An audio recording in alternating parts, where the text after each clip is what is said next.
À quelques heures du début de la COP28, l'OMS alerte sur les dangers de la pollution pour la santé.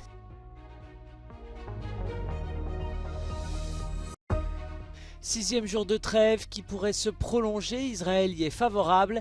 Israéliens et Palestiniens fêtent le retour chez eux de leurs proches.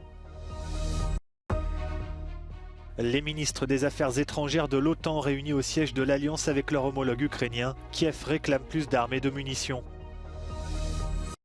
Les camions ukrainiens sont toujours bloqués à la frontière ukraino-polonaise. Bruxelles accuse Varsovie de ne pas en faire assez pour trouver une issue à la situation. L'OCDE revoit légèrement à la baisse ses prévisions de croissance pour 2023. Elle devrait atteindre les 2,9% au niveau mondial. La COP28 démarre ce jeudi à Dubaï, aux Émirats Arabes Unis, alors que l'objectif de l'accord de Paris semble plus inatteignable que jamais. Moins de 24 heures avant l'ouverture, l'Organisation mondiale de la santé a lancé un avertissement sur l'impact de la pollution sur la vie humaine et espère motiver les pays à freiner le changement climatique.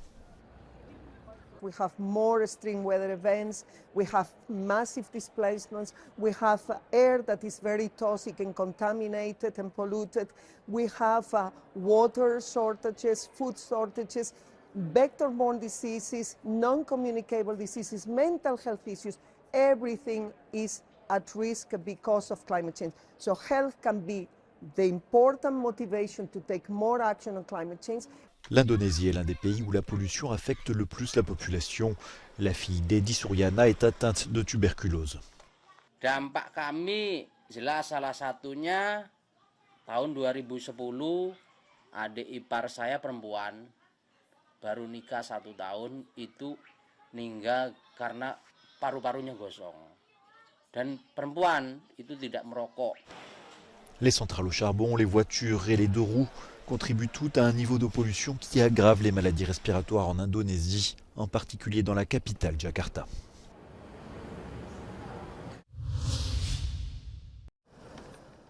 Sur les conseils de ses médecins, le pape François a annulé son voyage prévu à Dubaï pour le sommet des Nations Unies sur le climat, la COP28, qui s'ouvre demain. François est sous antibiotiques pour des symptômes grippaux et une inflammation des voies respiratoires.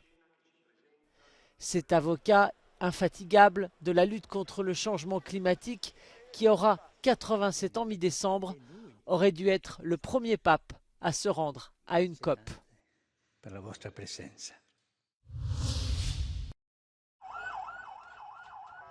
La joie des Palestiniens dans les rues de Ramallah hier en fin de journée pour accueillir 30 prisonniers palestiniens libérés par Israël dans le cadre de l'échange avec des otages du Hamas. La branche militaire du Hamas, les brigades Al-Qassam, a mis en ligne mardi en fin de journée une vidéo montrant cette fois la foule à Rafah, au point de passage avec l'Égypte, où les terroristes ont remis 12 otages à la Croix-Rouge.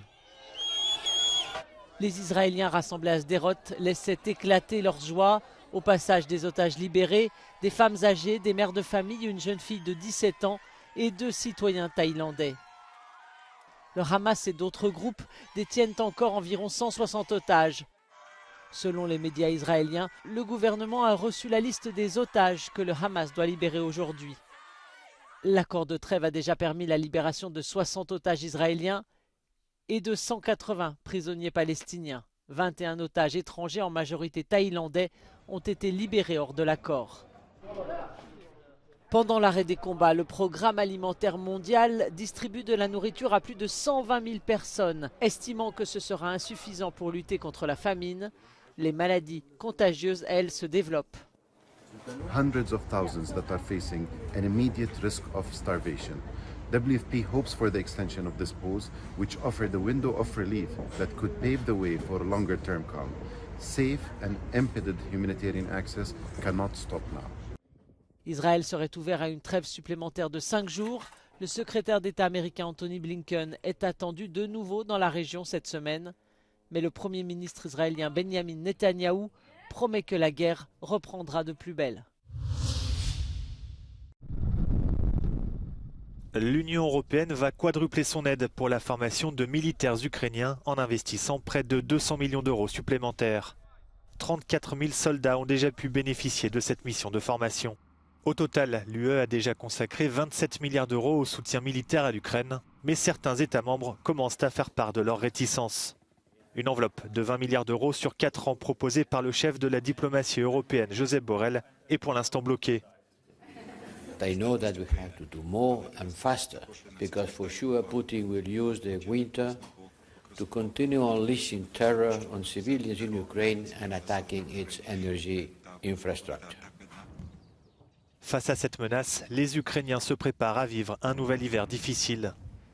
Dans le village d'Ouliaïpol, comme ailleurs, les habitants se rassemblent dans des sous-sols pour se protéger des frappes et avoir accès à l'eau, au chauffage et à l'électricité. Ici, la nourriture est offerte, il est possible de laver son linge ou encore de prendre une douche. L'Ukraine accuse par ailleurs la Russie de tentatives d'empoisonnement de l'épouse du chef du renseignement militaire ukrainien, Kirilo Boudanov.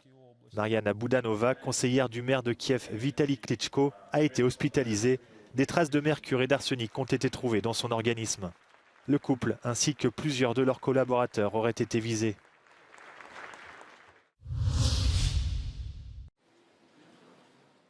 L'Ukraine ne cédera pas face à la Russie, a insisté le ministre ukrainien des Affaires étrangères lors d'une réunion au siège de l'OTAN. Alors que les lignes de front ne bougent quasiment plus depuis des semaines, Dmytro Kuleba a fermement repoussé l'idée d'abandonner des territoires à Moscou et a réclamé aux membres de l'Alliance davantage d'armes et de munitions. It will not be an exaggeration to say that defending Europe without Ukraine is a futile task. You cannot do it simply for one simple reason, because we currently have the strongest and the most battle-hardened army in Europe. Si le soutien des Américains et des Européens à l'Ukraine rencontre actuellement des obstacles, le secrétaire général de l'OTAN s'est voulu rassurant. Welcome to this first meeting of the NATO-Ukraine Council at the level of foreign ministers.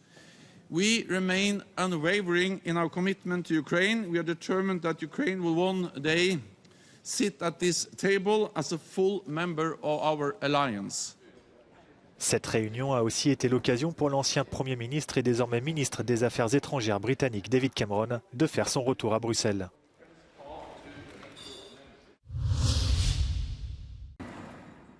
Bruxelles accuse la Pologne de ne pas en faire assez pour mettre fin au blocage des camions à la frontière ukrainienne. Le commissaire chargé des transports estime que la situation est inacceptable et menace d'intervenir, ce qui pourrait entraîner l'ouverture d'une procédure d'infraction si les lois ne sont pas appliquées. There is not good faith in finding a solution. This is my evaluation today, and it's a nearly complete lack of involvement of Polish authorities. And I'm saying that because the Polish authorities are the ones who are supposed to enforce the law at that border. And while I support the right of people to protest, the entire EU, not to mention Ukraine, a country currently at war, cannot be taken hostage by blocking our external borders. It's as simple as that. Depuis le 6 novembre, des camionneurs et des agriculteurs polonais bloquent les frontières avec l'Ukraine. Ils se disent injustement désavantagés par le fait que leurs homologues ukrainiens n'ont pas à payer de permis pour entrer dans l'UE comme c'était le cas avant. Pendant ce temps, les conducteurs ukrainiens attendent dans leurs camions de pouvoir franchir la frontière sans eau courante et avec des températures sous les 0 degrés.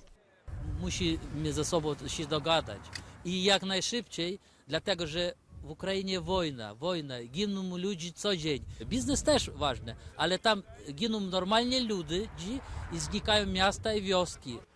La Commission européenne affirme de son côté qu'elle discute actuellement avec toutes les parties concernées afin de trouver une solution. L'OCDE a légèrement révisé mercredi ses prévisions de croissance du PIB mondial qui devrait atteindre 2,9% en 2023. L'organisation a en revanche maintenu ses prévisions pour 2024 à 2,7%. L'OCDE s'inquiète toutefois des conflits en cours au Proche-Orient et en Ukraine et de l'inflation élevée. We remain worried about inflation. If inflation were to prove more persistent, further tightening would be necessary, pushing growth down further. L'OCDE a une nouvelle fois réduit ses prévisions pour l'Europe cette année et l'année prochaine. Elle devrait être la région qui mettra le plus de temps à se redresser. Dans la zone euro, la croissance se limitera certainement cette année à un faible 0,6%. En cause, le recul de l'activité dans un pays comme l'Allemagne et des chiffres relativement décevants en France et en Italie. La bonne surprise en 2023 est l'Espagne avec une augmentation du PIB de 2,4%, la plus importante de la zone euro.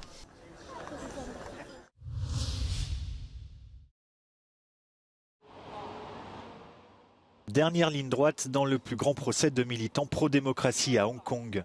47 personnes sont accusées d'avoir enfreint la loi sur la sécurité nationale hongkongaise. En juillet 2020, ils avaient organisé une élection primaire officieuse destinée à sélectionner des candidats de l'opposition en vue des législatives.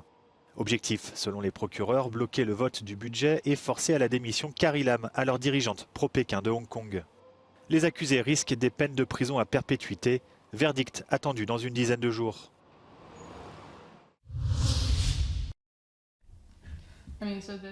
Plus de la moitié des publications en ligne sont considérées comme haineuses, selon le dernier rapport de l'Agence des droits fondamentaux de l'Union européenne. Une tendance à la hausse depuis le début de la guerre entre Israël et le Hamas.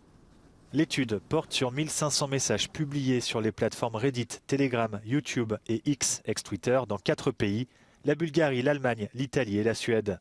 Elle pointe le manque d'efficacité de la modération. Selon ce rapport, les femmes sont les principales cibles de la haine en ligne, victimes de propos injurieux, de harcèlement ou d'incitation à la violence sexuelle. Les personnes d'origine africaine, les Roms et les Juifs sont également particulièrement visées. L'Agence des droits fondamentaux de l'UE recommande aux plateformes d'accorder une attention particulière aux messages à caractère sexiste et raciste dans leurs efforts de modération, de former davantage les agents de police ou encore d'avoir recours à l'intelligence artificielle pour détecter les publications haineuses.